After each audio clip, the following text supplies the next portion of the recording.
അടുത്തായിട്ട് നമ്മൾ സംസാരിക്കാൻ പോകുന്നത് ലൈറ്റ് ഹൗസ് ഓഫ് അലക്സാൻഡ്രിയനെ പറ്റിയാണ്. ഇത് നിർമ്മിച്ചത് ഏകദേശം 280 മുതൽ 247 BC കാലഘട്ടത്തിലാണ്.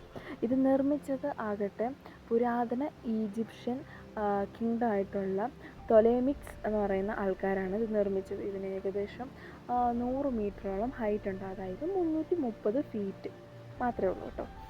ഇത് നിർമ്മിച്ചത് സ്റ്റോൺസ് ഒക്കെ വെച്ചിട്ടാണ് ഇത് നിർമ്മിക്കുകയുണ്ടായത്. ഇതിനെ 3ആയിട്ട് വിഭജിച്ചിട്ടുണ്ട്, അതായത് ബിലോ, മിഡില്, അതേപോലെ തന്നെ ടോപ്പ്. ബിലോ എന്ന് പറയുന്നത് സ്ക്വയർ ഷേപ്പിൽ, അതായത് 4 കെട്ട് രീതിയിലാണ് നിർമ്മിച്ചിട്ടുള്ളത്. മിഡിൽ ഭാഗം എന്ന് പറയുന്നത് ഒക്ടഗണലായിട്ടാണ് നിർമ്മിച്ചത്, അതായത് 8 കെട്ടായിട്ടാണ് ഇത് നിർമ്മിച്ചിട്ടുള്ളത്.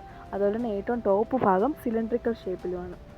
പിന്നീട് 956 മുതൽ 1303 AD കാലഘട്ടത്തിൽ 3 വട്ടം എർത്ത് ഉണ്ടാകുകയും, അതായത് ഭൂമി വെലുക്കം ഉണ്ടാവുകയും ആ കാരണത്താൽ ഇത് നശിപ്പിക്കപ്പെടുകയും ചെയ്തു.